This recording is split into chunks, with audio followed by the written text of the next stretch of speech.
আচ্ছা, আজরাইল কিভাবে আজরাইল হলেন এটা কি জানার কি দরকার আছে না?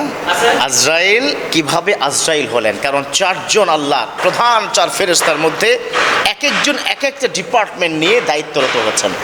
একজন হচ্ছে জিবরিল আমিন, তার কাজ ছিল 2,24,000 যত নবী রাসূল আছে তাদের কাছে অ্যাজ এ মেসেঞ্জার আল্লাহর পক্ষ থেকে মেসেজ নিয়ে তিনি চলে আসতেন। 2 নম্বর হচ্ছে ইসরাফিল, তিনি কি করবেন? সিংহায় ফুৎকার দিবেন। এভাবে পর্যায়ক্রমে আজরাইল তার কাজই হচ্ছে জান কবজ করা, অর্থাৎ মানুষের জান কবজ করা যে ডিপার্টমেন্ট আছে সেই ডিপার্টমেন্টের তিনি কি দায়িত্বরত। কথা কি বুঝতে পেরেছেন? সো আজরাইল কিভাবে আজরাইল হলো? আমার রব্বুল আলামিন চারজন ফেরেশতাকে ডাকলেন।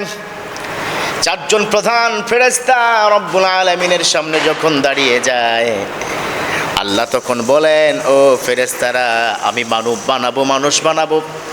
মানুষ বানানোর জন্য আমার পৃথিবী থেকে মাটি আনতে হবে, যাও মাটি নিয়ে আসো। এবার চারজনকে পর্যায়ক্রমে দুনিয়াতে পাঠাবেন। প্রথম যখন গেলেন জিবরাইল আমিন, তিনি মাটিতে হাত দিবেন। ঠিক সেই সময় মাটি জিবরাইল আমিনের কাছে মাপ চায়, আর মাটির জবান খুলে যায়। জবান খুলে মাটি বলেন, ও জিবরাইল, আল্লাহর কাছে আমাকে নিও না, আমাকে দিয়ে আল্লাহ মানুষ বানাবে, মানুষ দুনিয়াতে পাঠাবে। তারা দুনিয়ার মধ্যে অন্যায় করবে, অবিচার করবে, অপরাধ করবে, যার শাস্তি হিসাবে জাহান্নামের আগুনে নিক্ষেপ করা হবে। ওই জাহান্নামের আগুন সহ্য করতে পারবো না। ওয়াল্লাহি বিল্লাহি তাল্লাহি, আমাকে আল্লাহর কাছে নিও না। জিবরিল আমিন আল্লাহর দোহাই যখন শুনলো, আল্লাহর কসমের কথা যখন শুনলো, back to the almighty, Allah আকসিম হোয়াটস হ্যাপেন্ড, কোথায়? তুমি কি মাটি আনো নাই?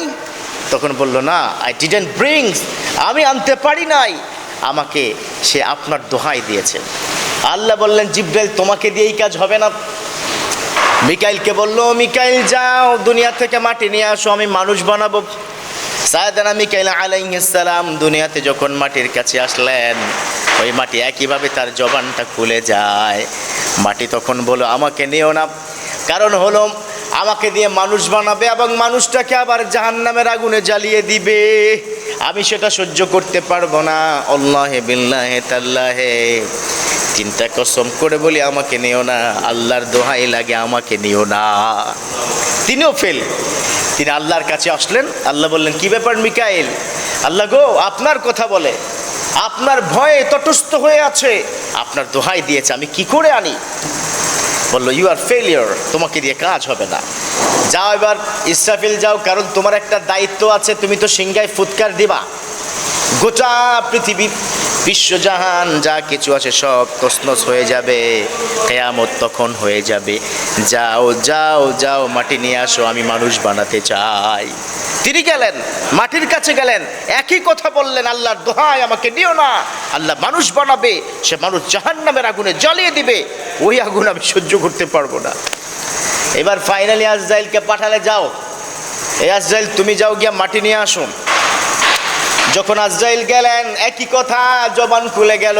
মাটি বলল, আমাকে নিও না, আল্লাহ আমাকে এখন বানাবে মানুষ, কিন্তু পরে আবার জাহান্নামের লাকড়ি বানাবে, পারবো না। আল্লাহে বিল্লাহে তাল্লাহে, আল্লাহর দোহাই দিয়ে বলছি, আল্লাহর কসম করে বলছি, ওই সত্তার কসম, দয়া করে আমার প্রতি অনুগ্রহশীল হও। এবার আজরাইল বলে, ফাফর মাইরো না মিয়া, যে আল্লাহর দোহাই তুমি দিচ্ছ, ওই আল্লাহর অনুমতি এবং আল্লাহর ওয়ার্ডারে তোমার এই মাটিকে আমাকে নিতে হবে, ওইসব কথা চলবে না, তোমার কথা শোনার টাইম নাই, বলে এক খামচি দিয়ে মাটি নিয়ে আসলো। আল্লাহ বললেন, ঘটনা কি? তিনজন তো ফেল মারলো, তুমি পাস করলা কেমনে? সাইয়েদনা আজরাইল বললেন, মাটি তো আমাকে ফাপড় মারছিল, আপনার কথা বলে আর বলে, আল্লাহর দোহাই দিলাম, দয়া করে আমাকে আল্লাহর কাছে নিও না।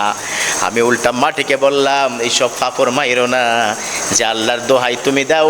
ওই আল্লাহর দোহাই দরকার নাই, কারণ আল্লাহ আমাকে সেই কারণেই এই মাটি নেওয়ার জন্য পাঠিয়েছে। যে আল্লাহর দোহাই তুমি দাও, সে আল্লাহ আমাকে পাঠাইলো, অতএব তোমার কথা শোনার টাইম নাই। আল্লাহ বলল, you are the perfect person, আমি কেন তোমাকে দিয়ে মাটি নিয়ে আসলাম বা তোমাদেরকে দিয়ে?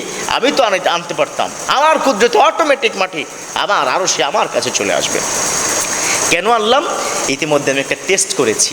আল্লাহ কি টেস্ট করেছেন? যে মাটি আমি মানুষ বানাবো, আদর করে ইন্নী আ'লামু মা লা তা'লামুন।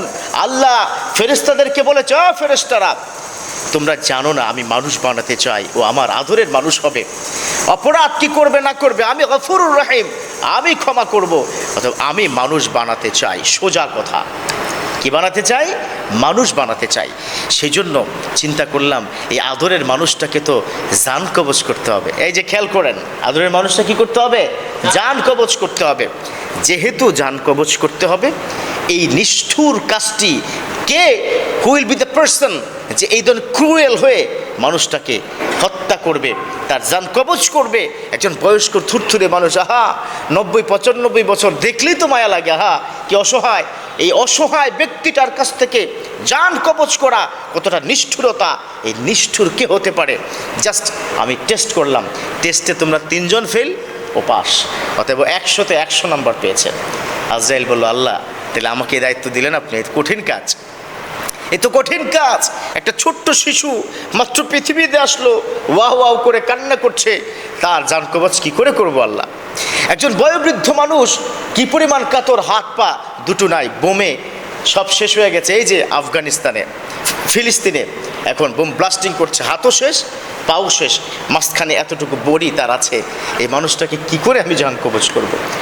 আল্লাহ বললেন, তুমি পারফেক্ট, তোমার মধ্যে একটা নিষ্ঠুরতা আছে, তোমার মধ্যে নিষ্ঠুরতার একটা কোয়ালিটি আছে, এই কোয়ালিটির কারণে আমি তোমাকে দিতে চাই। ফাইনালি আজরাইল আলাইহিস সালামকে রব্বুল আলামিন এই দায়িত্বটা দিয়ে দিল। কথা বুঝতে পেরেছেন? আসলে আপনি দেখবেন পৃথিবীতেও একজনের 5টা ছেলে, একজন আলেম, আরেকজন পলিটিক্যাল পারসন, আরেকজন একটু মাতবর সর্দার। করে কি, আলেম মানুষ সে তো একটু নরম, তারে ওই সব জায়গায় কি যাইতে দেয় না। একটু আপনার যেগুলো একটু মাতবর কিসিমের, যে কথার আগে মায়ের, এরকম আছে না নাই?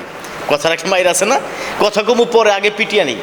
তো এরকম একই ব্যক্তির 5 সন্তান থাকলে যেটা কথার আগে মারে, কয় তুই আগে যা। অতএব এই ডিপার্টমেন্ট ওয়াইজ যার যেমন মেধা, যার যেরকম প্রক্রিয়া, প্রকৃতি, নেচার, সে অনুযায়ী কিন্তু তাকে কাজে লাগাতে হয়। তো আজরাইল আলাইহিস সালাম কিন্তু যে কোনো সময় চলে আসবে। Be ready for the death. বিশ্বনবী বলেছেন, মুতু আন ক্বাবলা তামুত। আবার রব্বুল আলামিন বলে দিয়েছেন, ফাইযা জাআ আজালুহুম লা ইস্তাখিরুনা সাআতাও ওয়া লা ইস্তাকদিমুন। ও দুনিয়ার গোলাম, শোনো শোনো, ফাইযা জাআ আজালুহুম, তোমাদের প্রত্যেকের জন্য একটা সময় নির্ধারিত হয়ে আসছে, একটা নির্দিষ্ট টাইম তোমাদের জন্য নির্ধারিত হয়েছে। যখন তোমার কাছে ওই আজলটা, সময়টা চলে আসবে, লা ইস্তাখিরুনা সাআতাও ওয়া লা ইস্তাকদিমুন, এক মুহূর্ত সময় আগেও হবে না, এক মুহূর্ত সময় পরেও হবে না। ডিউ টাইমে, whenever the time is up, you have to back to Lord. সময় শেষ, আমাদের আল্লাহর কাছে ফিরে যেতে হবে। কিন্তু কখন? এই যে তাপদাহ চলছে, হিট স্ট্রোক, আহা সুস্থ সবল 40 বছরের তাগড়া যুবক, অথচ এই ছেলেটা হুট করেই স্ট্রোক করে ঘুরে পড়ে গেছে। এই কোন জিন্দেগি আমরা পালন করছি? কি হচ্ছে আমাদের? আজকে হার্ট, ব্রেইন বিভিন্ন ধরনের স্ট্রোক করে তাজা প্রাণগুলো চলে যায়। সো বি রেডি, যে কোনো সময় চলে আসবে।